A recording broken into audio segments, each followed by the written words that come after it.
La iglesia, sus características y propósitos. ¿Qué preguntas vamos a contestar el día de hoy? Bueno, vamos a contestar qué es necesario para que haya una iglesia, cómo podemos reconocer a una iglesia verdadera y los propósitos de la iglesia. Los propósitos de la iglesia. Entonces vamos a ir a la primera parte.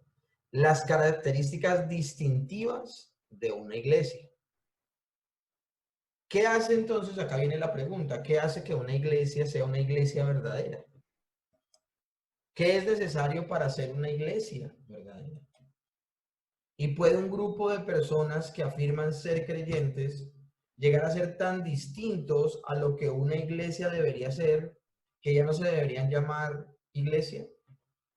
Estas preguntas que nos hacemos el día de hoy son tan importantes al día de hoy, o sea, porque lo que estamos viendo es algo de verdad bien preocupante al interior de la iglesia. Ahora, yo no me atrevo a decirlo al día de hoy, porque esto lo ha vivido la iglesia durante todas sus épocas, durante todas las épocas de la iglesia, juntamente con los verdaderos creyentes, también se ha levantado un grupo muy fuerte de personas que dicen ser algo que no son. Y aquí vamos a hablar precisamente de que hay muchos movimientos religiosos que se atribuyen el nombre de iglesia, pero si hablamos de la iglesia universal de nuestro Señor Jesús, serán fieles representantes de esa iglesia, harán parte de la iglesia universal de nuestro Señor, son la congregación de los santos, hacen parte de los hijos de Dios. Bueno, eso es lo que vamos a ver el día de hoy. En la Reforma surgió una cuestión crucial, muy importante. Ellos se preguntaron, ¿cómo podemos reconocer a una iglesia verdadera? De hecho, no solamente desde la Reforma, sino desde antes de 100 años, 200 años, se viene a mí la cabeza Juan Hus, cuando empieza a ver un comportamiento en la iglesia de Roma incorrecto, donde han olvidado las escrituras, donde pesa más la palabra del Papa que la misma palabra de Dios. Y Juan Hus empieza a motivar a las personas a que vuelvan a la escritura, vuelvan a la palabra, que no se deben soltar de ella, porque en el momento en que la iglesia se suelta de la escritura, se distorsiona, se desdibuja, se contamina y corre el riesgo de dejar de ser una iglesia sana. Entonces, al interior de este tiempo, los contemporáneos a esta época y aún los predecesores de la Reforma se hicieron una pregunta. ¿Es la Iglesia Católica Romana una iglesia verdadera o no? Esa pregunta uno se la hace al día de hoy ya más tranquilo.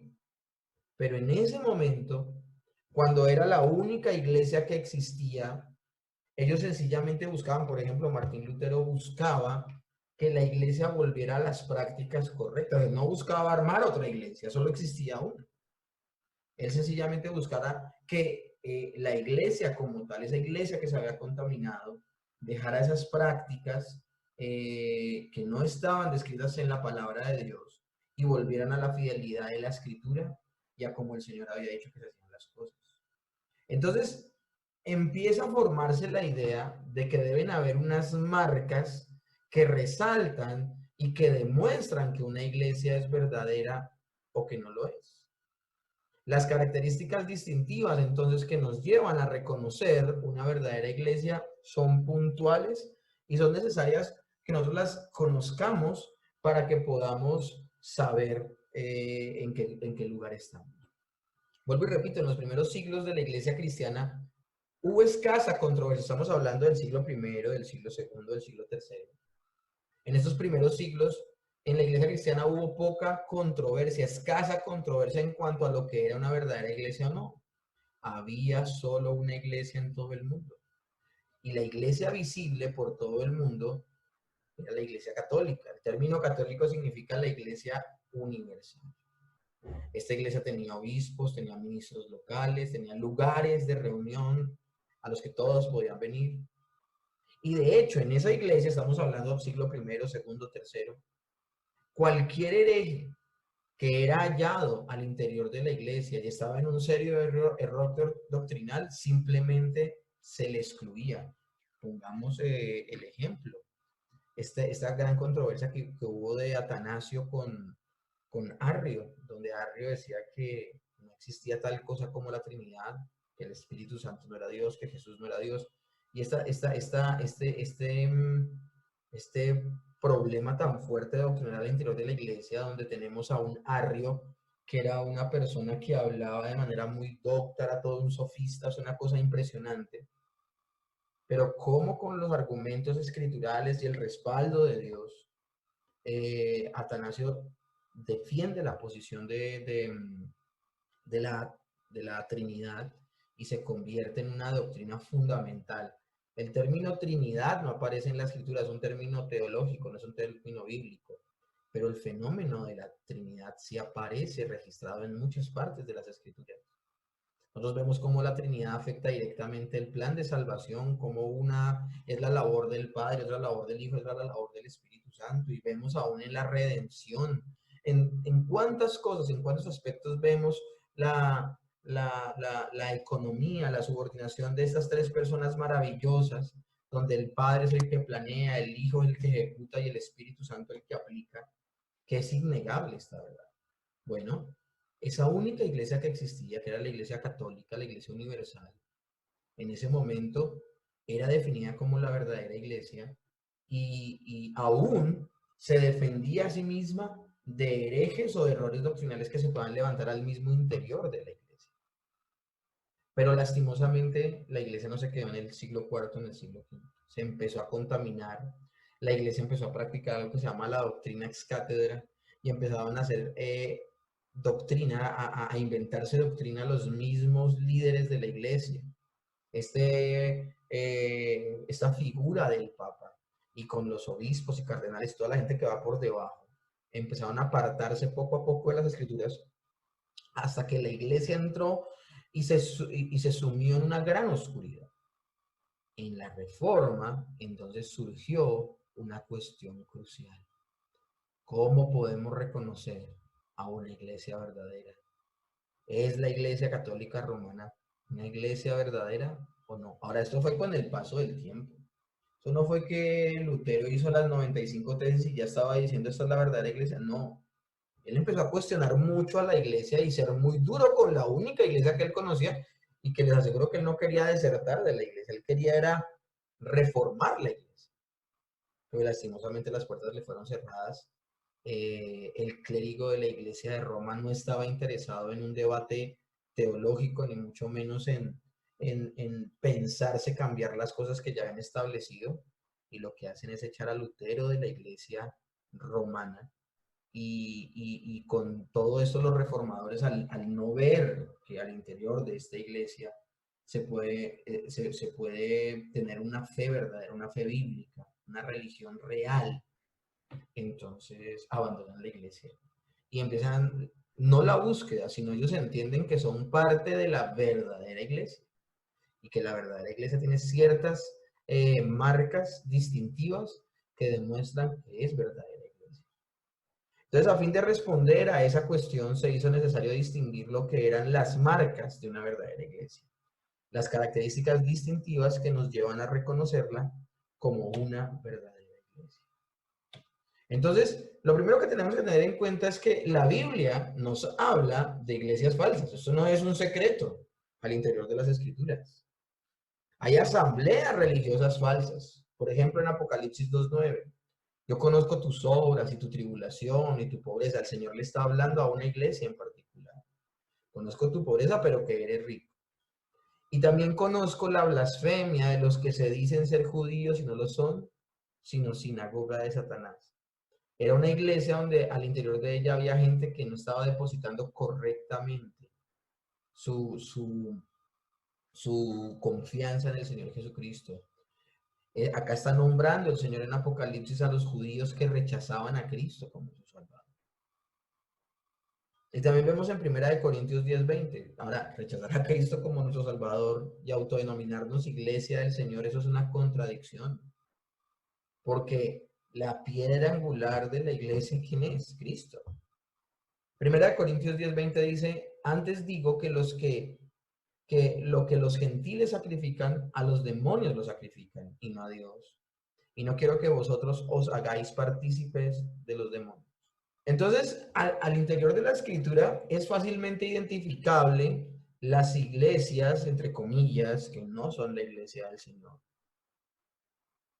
Ahora, cuando la iglesia misma se desvió, se hizo necesario identificar a la verdadera iglesia. Ya les nombré cuándo y cómo, en qué circunstancias se desvía la única iglesia que conocemos. Entonces los reformadores en gran medida estuvieron de acuerdo sobre esta cuestión de lo que constituía una verdadera iglesia. Y Martín Lutero nombra lo siguiente: la congregación de los santos es la que enseña correctamente el evangelio y en la que se administra apropiadamente los sacramentos. Entonces ya vemos ahí las dos primeras marcas de una iglesia verdadera. Una iglesia verdadera predica correctamente el evangelio y segundo, administra apropiadamente los sacramentos. Nosotros tenemos bueno, las iglesias reformadas no llamamos a estas prácticas sacramentos, sino los llamamos ordenanzas. ¿Cuáles son? La cena del Señor, el bautismo. ¿Por qué? Porque de alguna manera queremos separarnos, lastimosamente el término sacramento no está mal, pero sí queremos de alguna manera como evitarlo para que la gente no piense que somos una iglesia sacramental. Y ya les voy a explicar qué significa eso de una iglesia sacramental.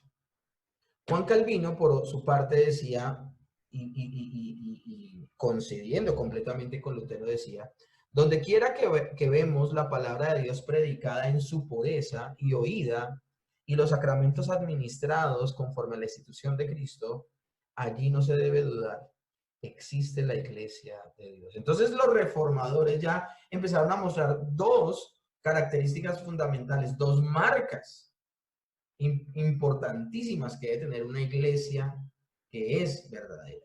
Lo primero, predicar correctamente el evangelio, y ya ahí muchas se rajan.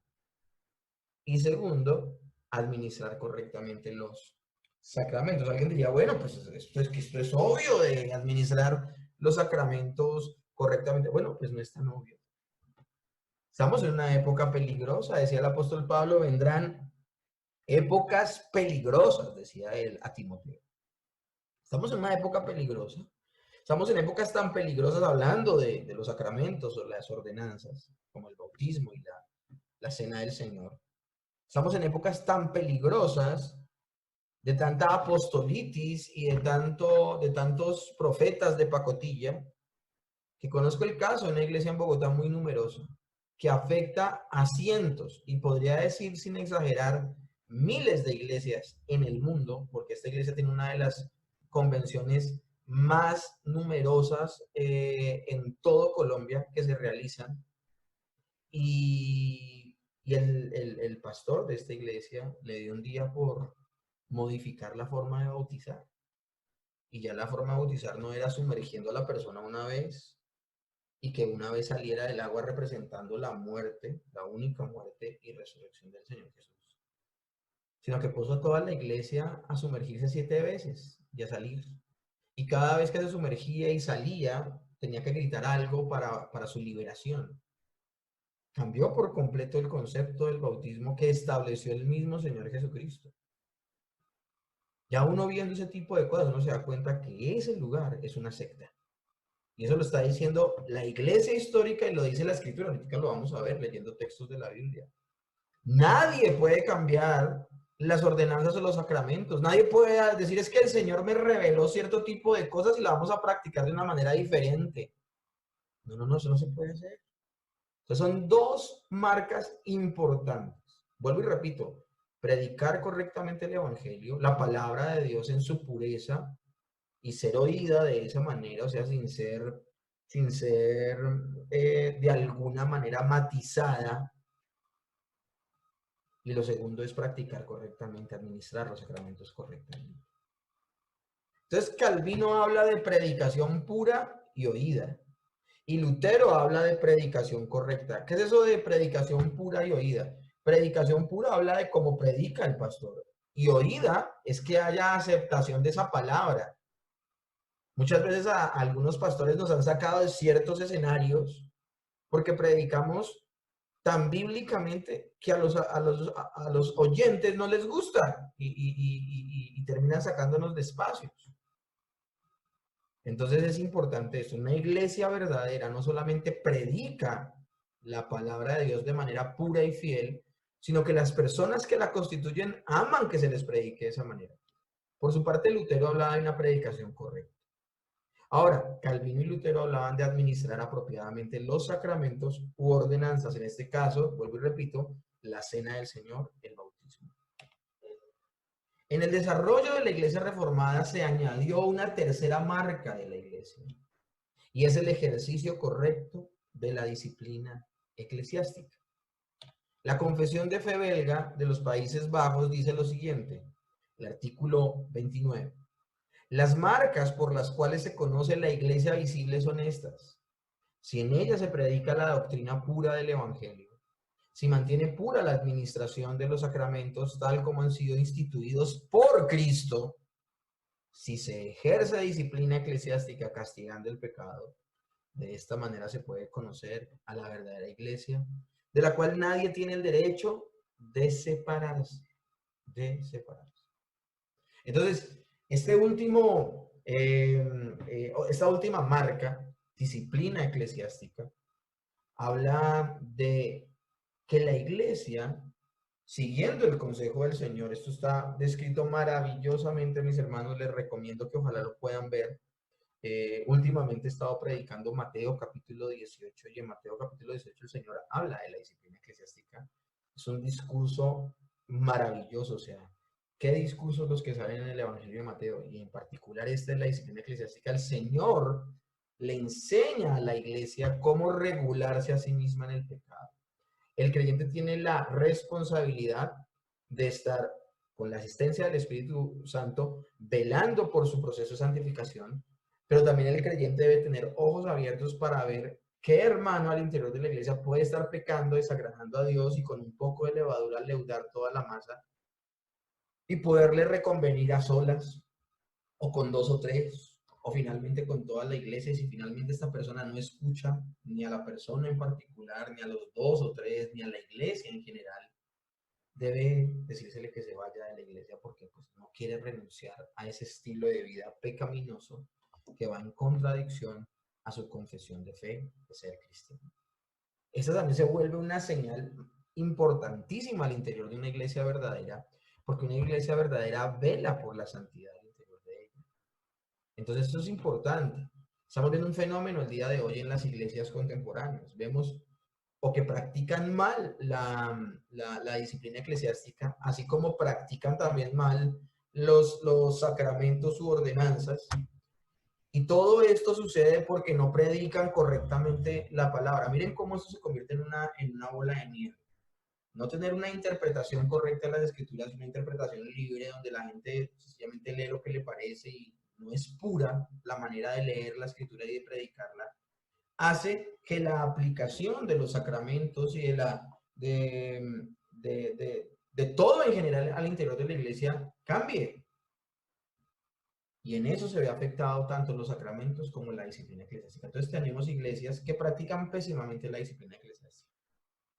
Pastores que parecen son reyesuelos, que se la pasan legislando y haciendo leyes todas locas, sentando en disciplina a personas porque no van los días suficientes a la iglesia, iglesias que son muy activistas, o porque se quieren casar con la persona que no deben casarse, supuestamente siendo creyente la pareja, o porque no están lo suficientemente comprometidos con el ministerio, obligando a todo el mundo a abrir grupos de predicación y de hogar. Bueno, y acá no estoy hablando solamente de una congregación en particular, hablo de muchas en general.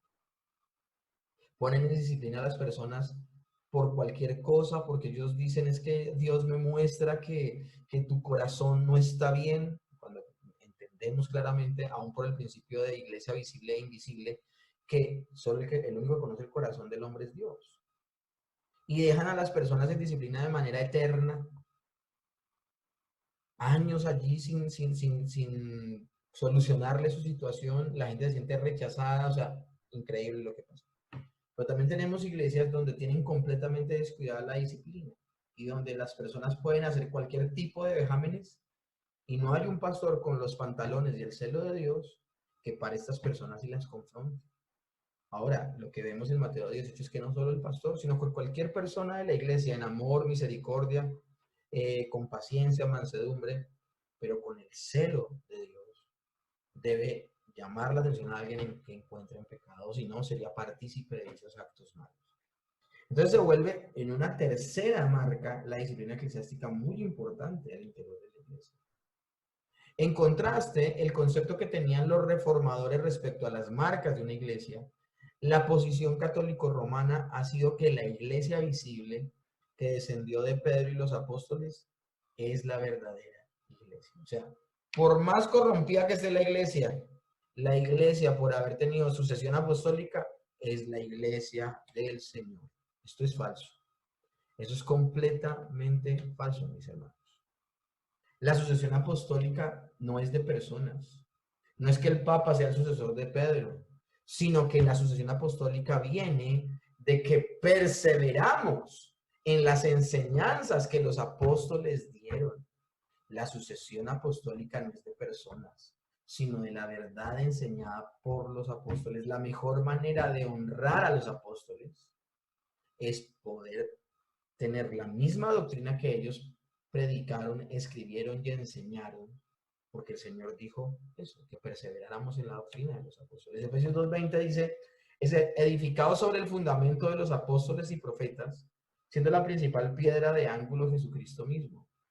Esto lo vimos ya cuando hablábamos del Espíritu Santo y los dones del Espíritu Santo, de que tanto los profetas como los apóstoles son dones fundamentales que se dieron a la iglesia cuando se estaba fundamentando, comenzando, pero no que estén vigentes al día de hoy. Acá se habla de que la piedra angular de toda la iglesia es nuestro Señor Jesucristo. Hechos 2:42 dice, y perseveraban en la doctrina de los apóstoles, la iglesia primitiva. ¿Qué enseñaban en la iglesia primitiva? Lo que los apóstoles enseñaron. En la comunión unos con otros, en el partimiento del pan y en las oraciones. ¿Qué pasa al día de hoy? La gente hoy, supuestos apóstoles y profetas, de manera descarada, cuestionan a los apóstoles, cuestionan a Pedro, cuestionan a Pablo, cuestionan a cualquier persona que piense diferente a ellos y son autores bíblicos. Y ellos se ponen al mismo nivel y a veces hasta superiores a ellos cuestionándolos.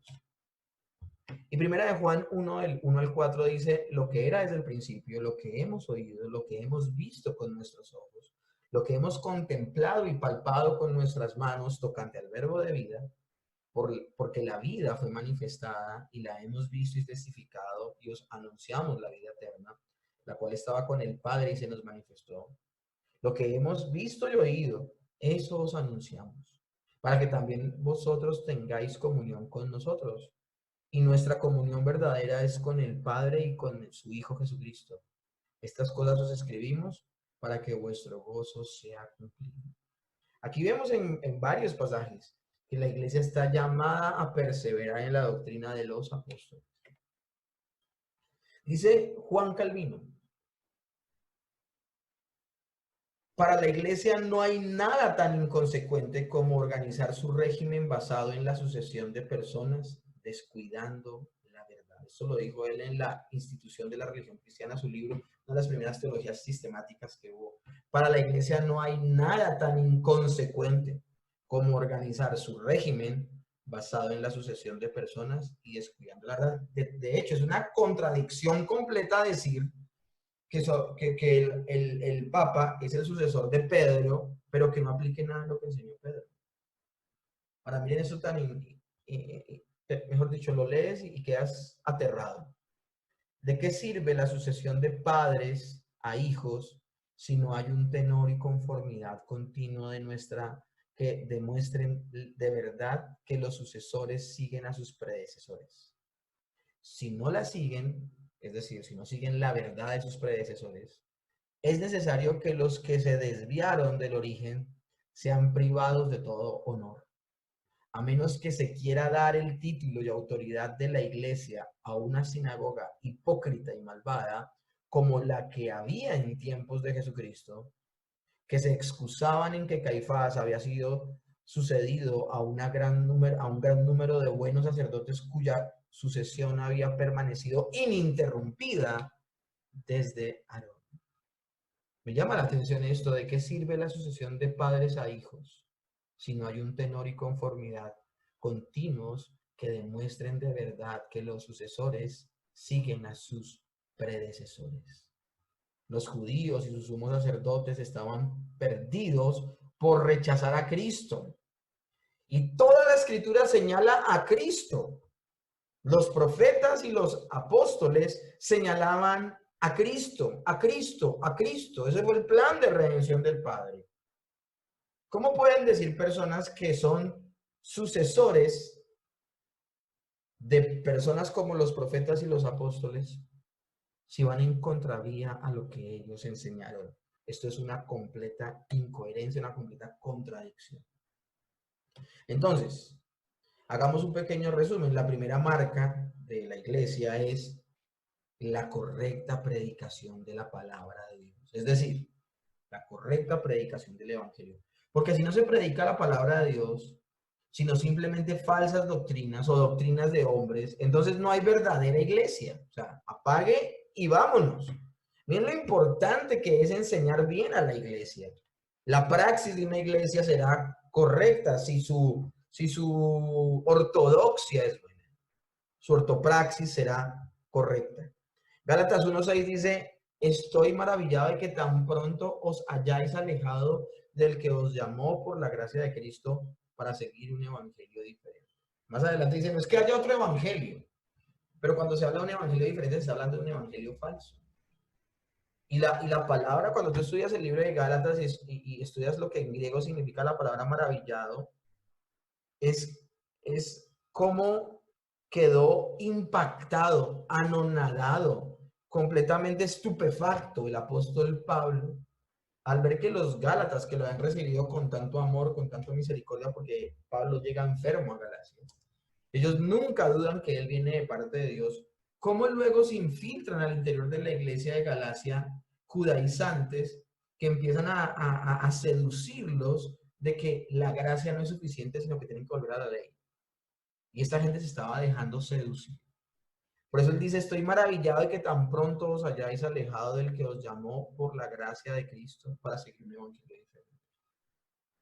Lo triste es que al día de hoy la gente llega a una iglesia ya contaminada y se les ha enseñado por años, por décadas, un evangelio diferente, que estas personas son a veces hasta incapaces de reconocer la verdad y defienden a todo lo que pueden la mentira.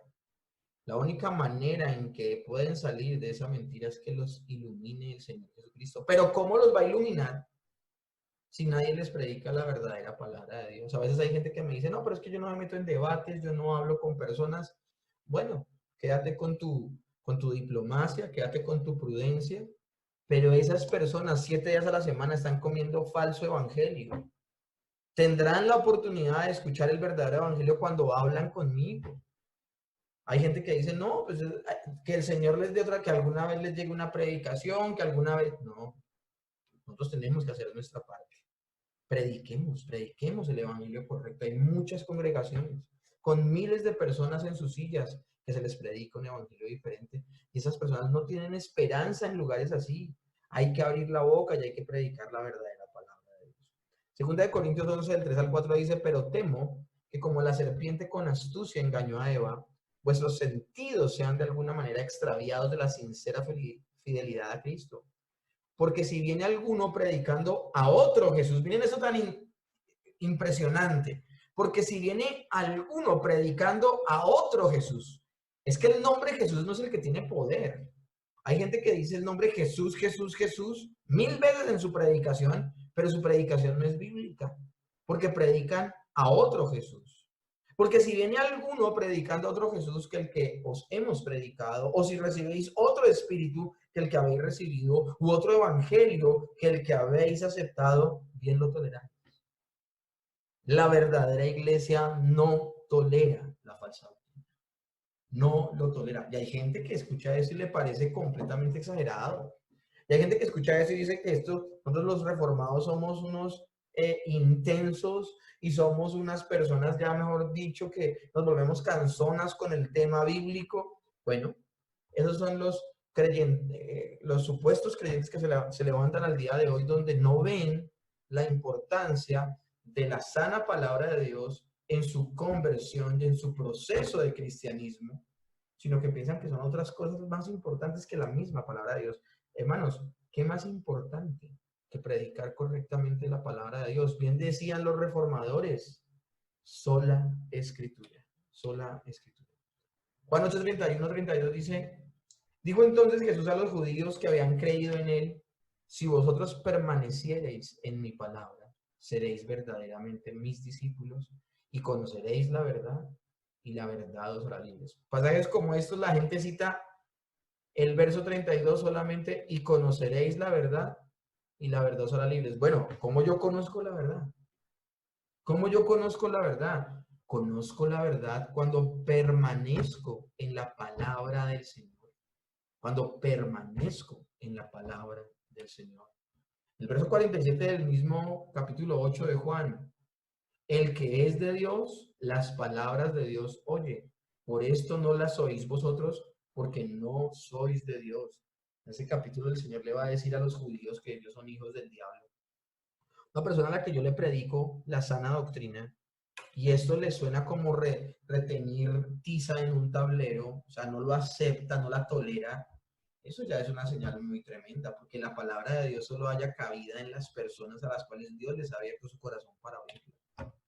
Juan 14:23, respondió Jesús y les dijo: el que me ama, mi palabra guardará, y mi Padre le amará, y vendremos a él y haremos morada en él. La gente le fascina la idea de que Dios venga a ser morada en él, pero están lejos de la Escritura. De hecho, ¿cómo actúa el Espíritu Santo en una persona lejos de la Escritura? Esto no es mágico, esto no es de que tú sentiste un pálpito mientras dormías, esto no fue que fuiste a un encuentro y empezaste a toser. No, es que el Señor opera a través de la palabra, y la palabra trae lucidez a tus pensamientos. La palabra te permite entender por qué pasó lo que pasó con nuestro Señor, por qué pasa lo que pasa con el pecador, por qué pasa lo que pasa. Nos enseña el fenómeno del cristianismo. Y al entender, el Señor, al ganarte para Él no renunció a la razón. Él usa la razón. Y además de eso nos da la fe, nos regala la fe para poder acceder a una salvación de manera gratuita. Segunda de Juan, capítulo 1, verso 9 dice: cualquiera que se extravía y no persevera en la doctrina de Cristo no tiene a Dios. El que perseverar en la doctrina de Cristo, ese sí tiene al Padre y al Hijo. Es terrible hablar con personas que llevan 30 años en la iglesia y nunca han leído la Biblia de manera completa. Y la gente se ríe y tan perezositos, ¿no? Es algo grave. Por eso es que les meten los dedos a la boca, por eso es que les dicen cualquier barbaridad y la creen.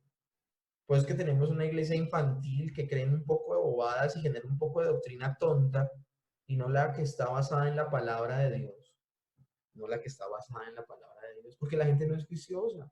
Debemos perseverar en la doctrina de Cristo y no extraviarnos de ella. Hay casos claros de iglesias falsas. Yo les voy a hablar con completa confianza. Iglesia Católico Romana. Así que les hablaba de un término a ustedes, un término de sacramental. Bueno, la Iglesia de Roma enseña que la salvación no depende solamente de tener fe en Jesús, sino de hacer obras meritorias para salvación. Ellos creen en la salvación por obra. Entonces, ¿de dónde viene la salvación? Bueno, la salvación viene de bautizarse, de realizar otros sacramentos, porque ellos ya no tienen solo dos, ellos tienen muchos. Ellos ven el sacramento, no solamente ven el bautismo y la cena, que ellos la llaman la Eucaristía. Ellos no lo ven solamente estos dos como sacramentos, ¿no? También ven la confirmación, la penitencia, el matrimonio, la unción de los enfermos. Todo esto lo ven como sacramentos. Y ellos creen que realizando esos sacramentos, más teniendo fe, haces méritos. Y todo esto te lleva a la salvación. Mis hermanos, esto que les acabo de relatar es otro evangelio. Eso no es lo que dice la palabra de Dios. La palabra de Dios dice que por gracia somos salvos por medio de la fe. La Iglesia Católico Romana abiertamente en su catecismo enseña que la fe no es suficiente para salvarse. Ellos enseñan abiertamente que la salvación sin hacer nada, eso no es de Dios. Lo enseñan abiertamente. Y como ellos tienen un concepto incorrecto de gracia, ellos no piensan que la gracia es un regalo inmerecido, algo gratuito, algo que tú no haces.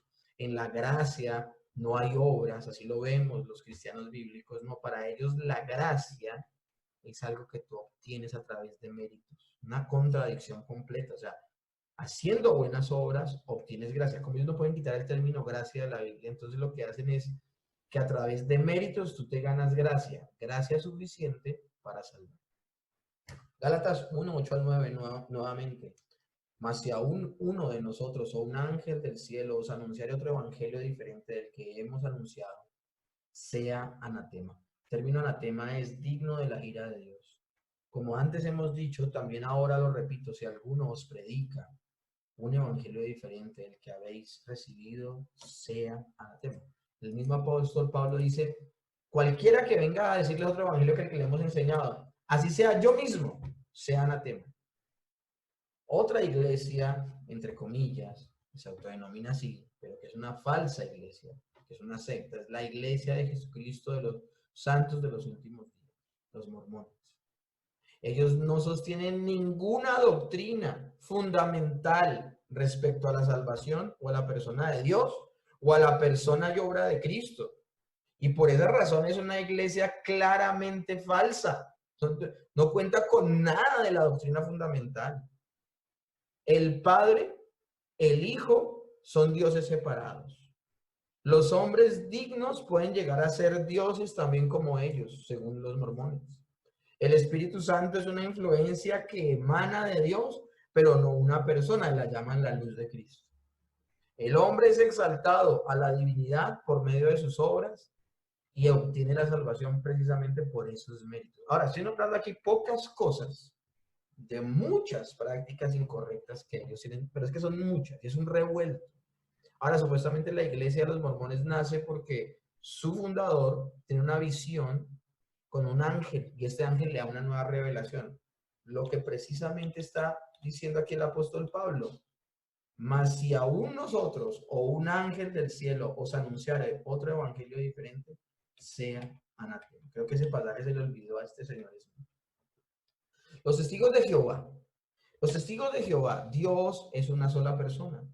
Jehová, Jesús, Jehová es una sola persona, perdón. Jesús es un ser creado y el Espíritu Santo es la fuerza activa de Dios en el universo. De hecho, ustedes, no sé si sabían, pero ellos hacen una nueva traducción de las Escrituras. Ellos cambian muchas partes. De hecho, esta Biblia fue estudiada supuestamente la traducción que hicieron en los idiomas originales. Y es una perversa, o sea, y cuando hablo de perversa es una mala, una pésima traducción la que hicieron. O sea, no sé cuántas reglas de traducción pasan por encima. Y la traducción es sencillamente una acomodación, donde quieren mostrar a Jesús en pasajes donde Jesús se muestra como Dios. Ellos hablan de que Él es un Dios, como en lenguaje de mitología griega, un semidios. Enseñan salvación por obras y no por confiar solo en Cristo, obviamente, pues ven a Jesús como un humano. Y también dicen que solo los testigos de Jehová serán los que se salvarán. Puedo tener ese afán de evangelismo y de ganar muchas más personas para que se salven. Ahora, pasando a la segunda marca de la iglesia, la correcta administración de las ordenanzas, en este caso vamos a hablar del bautismo y la cena del Señor.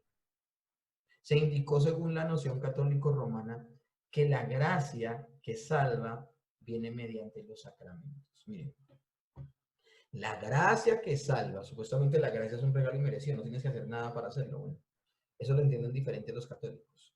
La gracia que salva viene mediante practicar los sacramentos. Los sacramentos son obras que aportan a tu salvación. Eso es lo que se le denomina una iglesia sacramental. O sea, una iglesia que deposita su fe y confianza en practicar los sacramentos. La otra vez alguien se quería casar por la iglesia católica, un compañero del colegio. Y al hombre no lo querían casar porque el man pues siempre había sido un descuidado en su parte de ir a la iglesia y todo esto. Entonces se quería casar por lo católico, más por su esposa. Y el hombre pues no se había bautizado, nunca había hecho la primera comunión, confirmación, nunca se había confesado, pero se iba a casar. Entonces el sacerdote le dijo, no, yo le tengo el paquete, le tengo el pack, le tengo el combo. Y hagamos todo eso de una vez, póngase al día para poderlo casar. Y el hombre se sujetó a eso, se bautizó, se hizo la primera comunión, tomó la cena del Señor, se confesó por primera vez y quedó listico, hicieron el curso prematrimonial y lo casaron. Así de importante es para la Iglesia Católica Romana los sacramentos. De esta manera, la Iglesia Católica Romana insistía en pago antes que en enseñar la fe como medio para obtener la salvación. Es decir, la gente tenía que hacer cosas, tenía que hacer actividades para salvarse. Así no entendiera lo que estuviera haciendo. Les aseguro que este compañero del colegio no tenía ni idea de por qué se bautizaba, por qué tomaba la Eucaristía, por qué la penitencia, porque la confirmación, no entendía nada. Sencillamente para él era un requisito para poderse casar. Alguien diría, bueno, pero es que uno tiene que depositar fe en lo que uno hace, porque lo que no proviene de fe, dice Santiago, que es pecado. La Biblia dice, lo que no proviene de fe es pecado.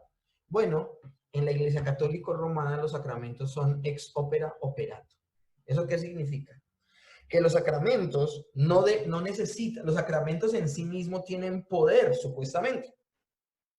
Y las personas que los practican no necesitan tener fe, ni las personas que los practican, vuelvo y repito, ni las personas que los imparten o aplican necesariamente tienen que tener fe en lo que hacen, ni tampoco las personas que los reciben o a las que se les efectúa el sacramento tampoco necesitan tener fe en eso que hacen, sino solo hacerlo. Eso significa ex opera operato, del trabajo que se realiza. Es decir, no son señales de la gracia de Dios, sino que confieren la gracia de Dios.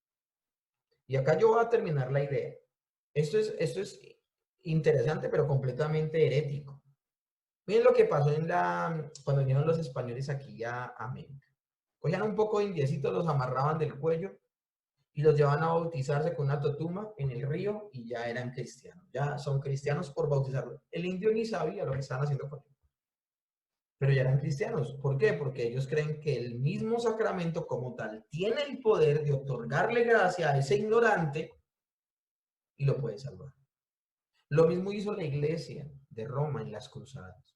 Cogían un poco de musulmanes, los bautizaban y luego los decapitaban. Y llegaban condenados a la casa diciendo que habían hecho la obra evangelizadora. Porque todas esas almitas que se murieron se fueron derechito para el cielo. ¿Por qué? Porque recibieron gracia de haber ejercido los sacramentos. O sea, mi compañero que se casó tenía mucha gracia, pues hizo todo ese combo al tiempo. Terrible esto, terrible esto. Y aquí leo esto nuevamente. Para los católicos, los sacramentos no son señales de gracia. Para nosotros, el bautismo y la cena del Señor sencillamente son medios de gracia. Participar de la cena del Señor es maravilloso. La presencia mística del Señor está en medio nuestro. Pero la cena del Señor como tal no nos salva. El bautismo como tal no nos salva. Sencillamente son prácticas que nos muestran el maravilloso amor del Señor. Son medios de gracia. Así lo vemos. Así vemos que en la Escritura está establecido. Son señales de la gracia de Dios.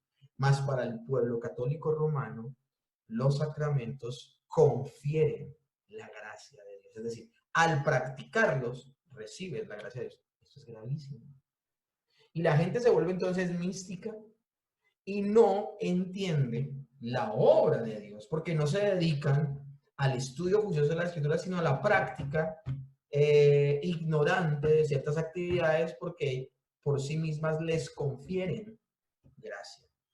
La Iglesia de Roma en verdad se apartó del modo correcto cuando divorcia los sacramentos de la palabra, atribuyéndoles una suerte de eficacia mágica. La gente, eso lo decía Luis Berkhoff, la gente lo practica sin entenderlo, pero algo está sucediendo en ellos. En ese sentido, la correcta administración de las ordenanzas o sacramentos son una señal vital de que una iglesia es la verdadera iglesia de Dios. Y la tercera marca que les hablaba de una iglesia sana, de una verdadera iglesia, es la disciplina eclesiástica. Una iglesia donde no se ejerza la disciplina eclesiástica empezará a convertirse en un terrible testimonio en torno a la verdad de la persona del Señor Jesucristo. Porque las personas no serán coherentes, o sea, no será coherente lo que se predica con lo que se hace. Ahora, casi siempre una iglesia que no practica la disciplina eclesiástica es porque de alguna manera no está siendo muy fiel a las escrituras. Una iglesia que es fiel a las escrituras terminará ejerciendo la disciplina eclesiástica porque es que el Señor lo mandó a hacer a una iglesia, a la iglesia del Señor. Primera de Corintios 5, del 1 al 2 dice, de cierto se oye que hay entre vosotros fornicación, y tal fornicación cual no se nombra entre los gentiles. Tanto que alguno tiene la mujer de su padre y vosotros estáis envanecidos. ¿Por qué? Porque nadie le decía nada al fulano. ¿No deberías más bien haberos lamentado para que fuese quitado en medio de vosotros el que cometió tal acción? Está indignado el apóstol Pablo. Está indignado porque nadie ha hecho nada al respecto con este pecador. Ahora, ¿por qué la disciplina eclesiástica? En primera instancia, por el honor de Cristo. Romanos 2:24 dice, porque como está escrito, el nombre de Dios es blasfemado entre los gentiles por causa de vosotros. Los gentiles ven una iglesia de estas donde el pecado se realiza tal cual como se realiza en el mundo y la gente no va a ver a la iglesia como un movimiento pertinente, como un movimiento serio, como un movimiento santo. Pero también la disciplina eclesiástica se realiza para proteger a la misma iglesia. No es buena vuestra jactancia, dice el apóstol Pablo en el mismo capítulo 5. ¿No sabéis que un poco de levadura leuda toda la masa? Este hombre pecador que se negaba a arrepentirse, era necesario retirarlo de la iglesia porque si no contaminaba más gente iba a seguir su ejemplo. El pecado es altamente contagioso. Entonces la disciplina eclesiástica defiende el honor de Cristo, pero también protege a la iglesia del pecado. Por eso se convierte en una gran señal. Ahora, si alguien tiene más dudas acerca del tema de la disciplina eclesiástica, pueden ver los videos de Mateo capítulo 18 que ya están en la plataforma de Gracia Soberana y pueden verlos con gran explicación allí. ¿Hay iglesias falsas dentro del protestantismo? Wayne Gruden dice, si miramos a las marcas distintivas de la iglesia, parece apropiado decir que muchas iglesias protestantes son hoy, en efecto, iglesias falsas.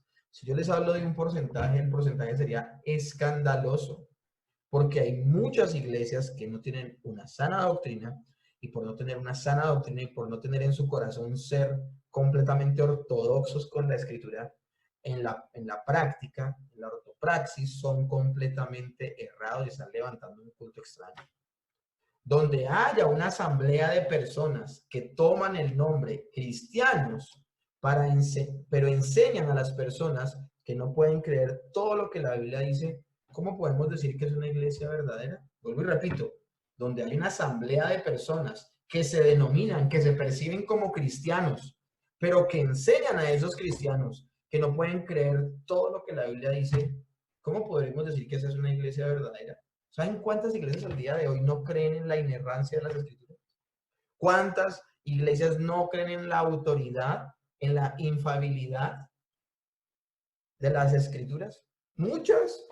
Hay personas que escogen lo que creen y lo que no creen. ¿Cómo va a ser una representante esa iglesia? ¿Cómo va a ser una iglesia verdadera si se ha torcido en lo principal, que es la doctrina? Ahora, ya que hemos hablado de las marcas, ahora hay otras marcas, pero las fundamentales son estas. Estas tres marcas son fundamentales. Predica correctamente, se aplica de una manera correcta las ordenanzas, la cena del Señor y el bautismo. No hablamos mucho del bautismo de la manera correcta, no hablamos mucho de la cena del Señor, porque más adelante en esta misma materia vamos a ver solamente una clase de bautismo y solo una clase de cena del Señor, entonces no hay problema. Pero esto se convierte también en una marca importante. Y finalmente, el aplicar la disciplina eclesiástica. Hay otras marcas que también son notables y que son importantes a la hora de saber si una iglesia es verdadera iglesia. Hay un ministerio muy importante que se llama Nueve Marcas y promueve otras marcas más. Pero las más importantes son estas tres. Y creo que estas tres se despliegan el resto que nombran. Ahora vamos a hablar de los propósitos de la iglesia. ¿Por qué la iglesia fue establecida por el Señor? Bueno, la iglesia tiene un ministerio dirigido a Dios. tiene también un ministerio dirigido a los creyentes y tiene un ministerio dirigido al mundo. Vuelvo y repito, un ministerio a Dios, un ministerio a los creyentes y un ministerio al mundo. Comenzaremos en primera instancia con el ministerio a Dios, la adoración. La adoración en la iglesia no es meramente una preparación para algo más. Es en sí misma cumplir el propósito principal de la iglesia con referencia a su Señor. Esto tengo que hacer esa aclaración porque hay iglesias que ven la adoración solamente como el momento de la alabanza. De hecho, y la alabanza la planean y la realizan para que a las personas les guste. No para que a Dios le guste, sino para que a las personas les guste. Y luego la predicación, una predicación que le guste a las personas para que vuelvan en 8 días. Y tiene un poco de elementos la reunión o la celebración o el culto, como lo quieran llamar, siempre pensando es en las personas que los visitan. Bueno, eso es completamente incorrecto. Porque la adoración no solamente es el tiempo de la alabanza. Desde que comienza el culto dominical hasta que termina, es adoración. El culto dominical no debe ser antropocéntrico, pensando en las personas que acuden cada 8 días a escuchar. No, el culto de la iglesia es cristocéntrico, es teocéntrico. Debe ser planeado para adorar a Dios. Tú adoras a Dios a la hora de cantar. Tú adoras a Dios a la hora de escuchar la palabra. Tú adoras a Dios a la hora de orar. Adoras a Dios a la hora de ofrendar, adoras a Dios a la hora de participar de la cena del Señor. Y de hecho, cuando termina la reunión, tú sales y el resto de tu vida secular también adoras a Dios. Pero hay iglesias donde se ha encapsulado la adoración solamente para el tiempo de cantar. La adoración en la iglesia no es meramente una preparación para algo más, como se ha convertido el día de hoy. Es en sí misma cumplir el propósito principal de la iglesia con referencia a su Señor. La iglesia se estableció para que adorara a Dios. El Señor tiene la intención de liberar de Egipto a los hebreos y le dice a Moisés, camino de 3 días me adorarán. Él a que iba a sacar al pueblo de Egipto para que le adoraran. Colosenses 3:16 dice, cantando con gracia en vuestros corazones al Señor con salmos e himnos y cantos espirituales. O también Efesios 1:12 dice, a fin de que seamos para alabanza de su gloria, nosotros los que primeramente esperábamos en Cristo. Nuestra vida debe ser el mejor canto al Señor. Nuestra adoración no está limitada solo al culto público, como se los nombraba anteriormente, o al servicio de la iglesia. Adoramos a Dios en cada situación de nuestra vida. Primera de Corintios 10:31, si pues coméis o bebéis o hacéis otra cosa, hacedlo todo para la gloria de Dios. Colosenses 3:23 dice, y todo lo que hagáis, hacedlo de corazón como para el Señor y no para los hombres. Segundo ministerio que tiene ahora la iglesia y es el ministerio a los creyentes. Y en este caso ya no hablemos del término adorar, sino hablemos del término nutrir. Yo les hablaba en la predicación de Mateo capítulo 18 que la iglesia ha sido diseñada para que en ella haya creyentes, no incrédulos. Y hay gente que se escandalizó con esta afirmación. No uno ni dos, varias personas, porque tenemos una idea de que tenemos que llenar de incrédulos la iglesia. Nosotros tenemos que llevar gente que no cree a que escuche el evangelio, claro que sí. Pero si se les predica el evangelio, les aseguro que no se van a querer quedar. Pero un incrédulo que escucha el evangelio y le brilla la luz de Cristo y abraza estas verdades, ya no será un incrédulo, será un creyente. Entonces, la iglesia está diseñada no solamente para que los que componen la iglesia adoren a su Señor, sino que también la iglesia está diseñada para que en ella permanezcan solo creyentes y que los creyentes sean nutridos. Según la Biblia, la iglesia tiene una obligación de nutrir a los que ya son creyentes y edificarlos a la madurez en la fe. Colosenses 1:28 dice, a quienes anunciamos, amonestando a todo hombre y enseñando a todo hombre con sabiduría, a fin de presentar perfecto en Cristo Jesús a todo hombre. El término perfecto significa madurez, no que ya no pequemos, no que seamos productos terminados. No, estamos hablando de que seamos personas maduras en la fe, no niños fluctuantes que van por doquier de doctrina escuchando a engañadores que usan con astucia la artimaña del error. No, personas que son completamente capaces de identificar no solo la sana doctrina, sino que hacen lo correcto y viven de manera santa. Así los vean o no los vean, viven para Dios. Efesios 4, del 2 al 13 dice, a fin de perfeccionar a los santos para la obra del ministerio, para la edificación del cuerpo de Cristo, hasta que todos lleguemos a la unidad de la fe y del conocimiento del Hijo de Dios, a un varón perfecto a la medida de la estatura de la plenitud de Cristo. El Señor está buscando perfeccionar a los que ya salvó. ¿Y cómo lo hace? A través del cuidado que se le tiene a los creyentes en la iglesia, nutrirlos con la sana palabra, enseñarles los principios correctos, enseñarles cómo vivir para Dios. Y el tercer ministerio es un ministerio al mundo, la evangelización y la misericordia. Mateo 28, 19 dice, por tanto, id, la gran comisión, y haced discípulos a todas las naciones, bautizándolos en el nombre del Padre, y del Hijo, y del Espíritu Santo. La evangelización es el ministerio primario de la iglesia hacia el mundo. Quiero aclarar, cuando digo que es el ministerio primario, no estoy diciendo que es más importante que adorar a Dios y que nutrir a los creyentes. No estoy hablando de que es el ministerio privado de la iglesia hacia el mundo. O sea, si algo tiene que hacer la iglesia al mundo, en primera instancia, es predicarle el evangelio. Luego, sí se puede hablar de misericordia, ya les voy a explicar qué es la misericordia. El punto de la explicación de Jesús es que debemos imitar a Dios al ser bondadosos al predicar el evangelio.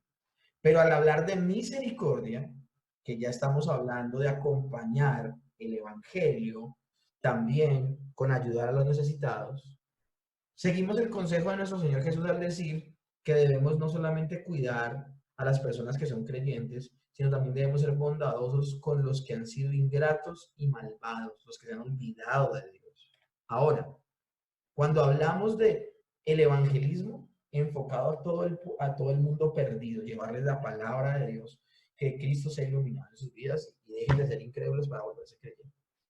Pero cuando hablamos de misericordia y de acompañar la obra evangelizadora también con un ministerio de misericordia, estamos hablando de hacer ayuda social. Podemos hacer ayuda social, pero esa ayuda social primeramente está apuntada a la iglesia y posterior a los no creyentes. ¿Dónde vemos eso? En Hechos 11, en 2 de Corintios, en 1 de Juan 3, donde se habla de que podemos ayudar a las personas, pero primeramente a la familia de Dios. No está diciendo que no ayudemos al mundo, pero que en primera instancia, si tienes el chance de ayudar a alguien con un mercado, con una oportunidad laboral, con una ropita que ya no usas, o sea, al ver la necesidad, hombre, ojalá puedas ver en principio la necesidad de tu hermano que está en necesidad y no de las personas que han desagradado a Dios y también están en necesidad, porque vamos a encontrar gente en necesidad tanto dentro como fuera de la iglesia. Ahora, tú ves si Dios ha bendecido a la iglesia, no hay gente en necesidad, bueno, tu segunda opción, ¿cuál es?